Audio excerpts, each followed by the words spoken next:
I don't think there will be the necessity for other people to be trying to destroy us, because we're doing a very good job of destroying ourselves. But we can do this. We have the ability to do this if we will just reach down inside of us and ask ourselves, who are we?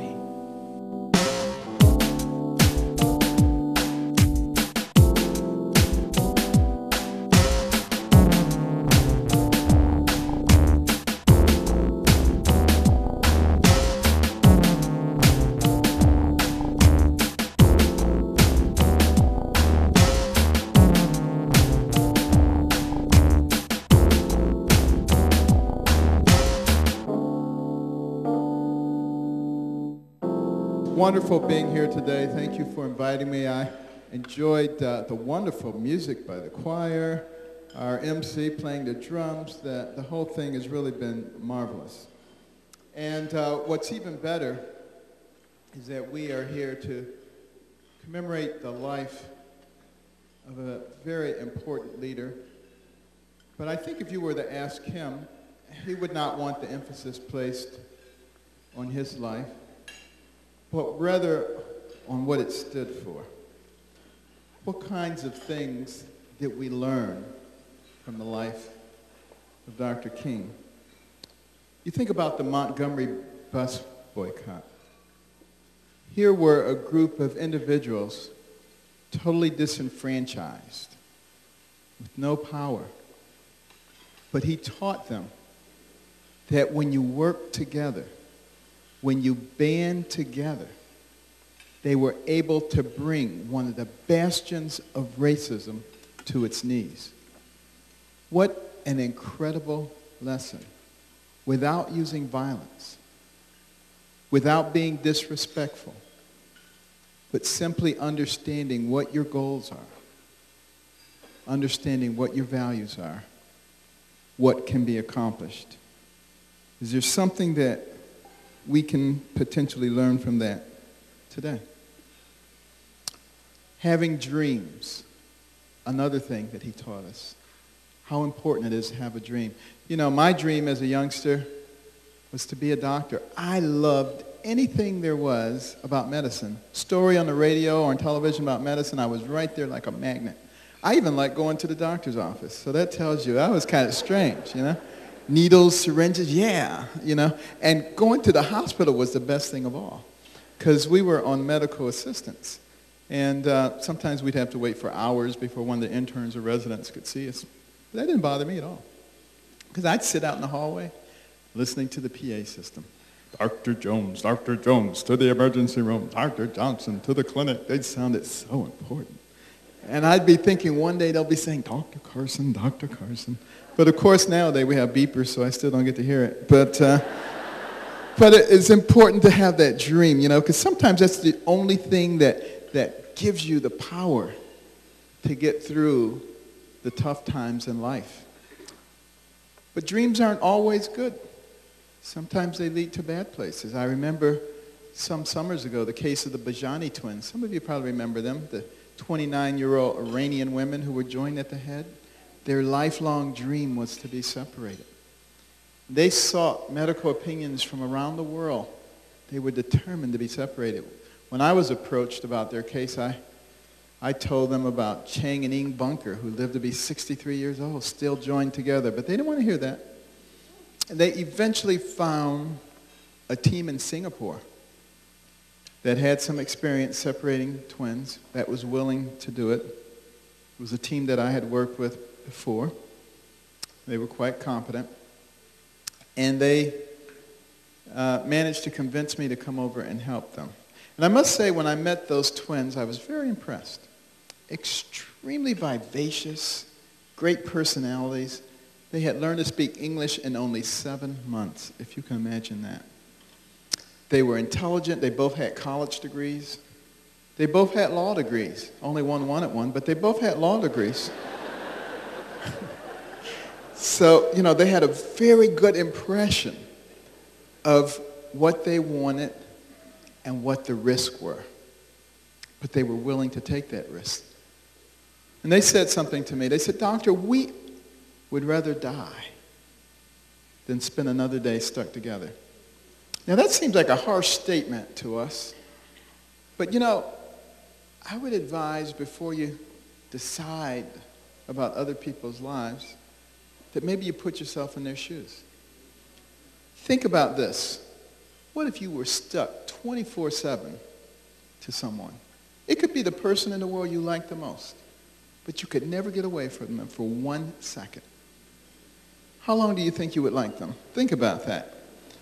And so often, when you put yourself in somebody else's shoes, you begin to understand why they may take some of the risks that they took.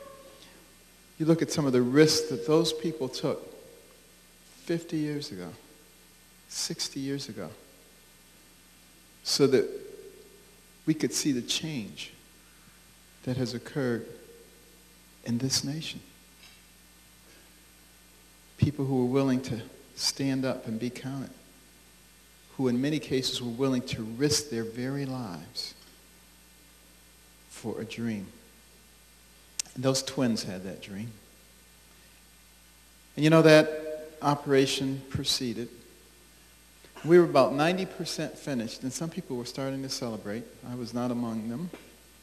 Because when we got to the very last part of the separation, they began to bleed profusely. And it was impossible to stop the bleeding. And they died. And not everything we do is successful. But the important thing is to look at the big picture. What can you learn from things that don't work? If you can take away a lesson from something that is unsuccessful, then you have gleaned something of success from that experience. Thomas Edison said he knew 999 ways a light bulb did not work. But we have light today. Most of you have heard the cleaning formula 409. Why did they call it that? The first 408 didn't work. But they persisted. Walter Dandy, famous neurosurgeon at Johns Hopkins, many decades ago, first person to try many things. He was a daring surgeon. He was the first one to operate on the posterior fossa, the back part of the brain. Everybody thought the compartment was too small. But he operated on somebody with a lesion there, and they died. And another, and they died. And another, and they died. The first 13, they all died. Can you imagine how discouraged he must have been? I guess they didn't have lawyers back then. But at any rate, I can't even imagine what he said to the 14th patient when they said, how'd the other 13 do? He probably said, nobody's complaining. But, but the fact of the matter is he persisted. And now we're able to do those operations on a routine basis quite safely because we learn. And that is really the optimal thing to take away. When things don't work, analyze why they don't work, do something different, learn from it. Now I want to take this opportunity for a disclaimer. Because everybody makes disclaimers these days. They say, I'm on the board of this company or that company, or, this person is paying me. And I have a disclaimer.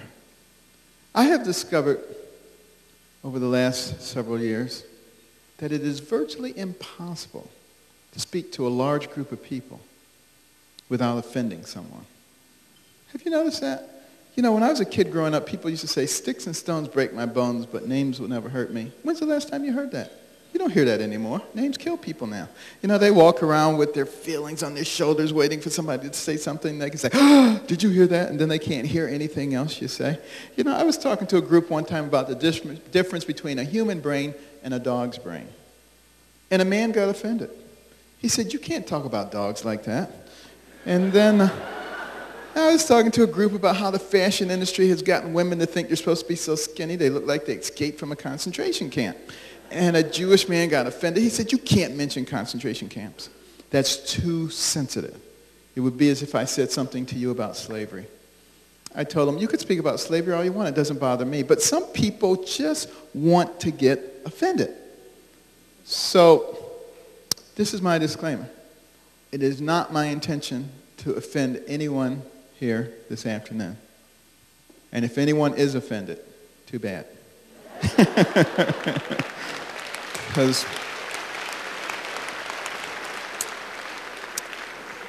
Because I got to tell you, I don't believe in political correctness. And in fact, I think it is a destructive force in our nation. And it seems to me like many of the people who founded our nation came here trying to escape from people who told them what they could think and what they could say. And here we come reintroducing it through the back door, and it is absolutely the wrong thing to do. And what we should do, what we should concentrate on is not unanimity of thought or unanimity of speech, but learning to be respectful of other people. If we don't agree with them, we can still be respectful of them. We don't have to hate them and demonize them. And I always say, if two people agree on everything, one of them isn't necessary, you know? So, you know, we need to be able to grow, and we need to be able to discuss things openly in order to grow. And so I really think, from my studying of Dr. King, that he would be very much opposed to people just kind of shutting up, not saying what they think, cowering, always got their finger up trying to see which way the wind is blowing. You know, it reminds me of a successful businessman. And he loved to buy his mother a wonderful gift for Mother's Day. But he was running out of ideas. And then he came across these exotic birds. These birds could dance, they could sing, they could talk. They cost $5,000 each. He bought 2 of them. He sent them to his mother. He knew she was just going to love these. He couldn't wait. He'd call her up on Mother's Day. He said, Mother, what did you think of those birds? And she said, they was good.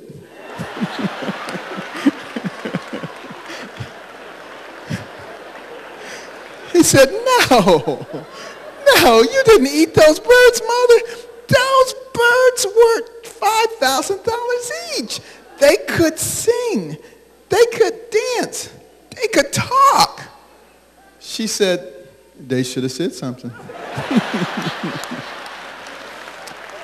And you know, isn't that what's going to happen to us if we don't learn how to speak up? You're going to be in this stew, okay? You're going to be in this stew.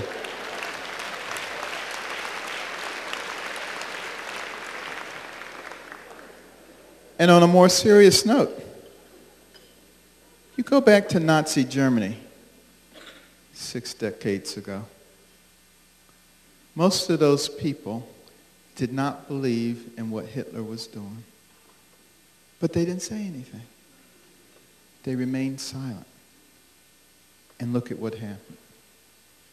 That's the reason that God gave us these brains, so that we could analyze things for ourselves, so that we could be objective as we looked over things. Not so that we could follow blindly some party line. We need to learn to think for ourselves. That's what this country is about. If you go back and you look at the writings of the founders of this country, they were adamant about the importance of educating the populace and making sure that people understood our system of government and how it was supposed to work. Making sure that the populace could read. There was no way you got out of the 2nd grade in this country 150 years ago without being able to read. It did not happen. And the reason they were so adamant about it is because they said it is very difficult to pull the wool over the eyes of an educated electorate. And that's why it is so important that we emphasize appropriate education.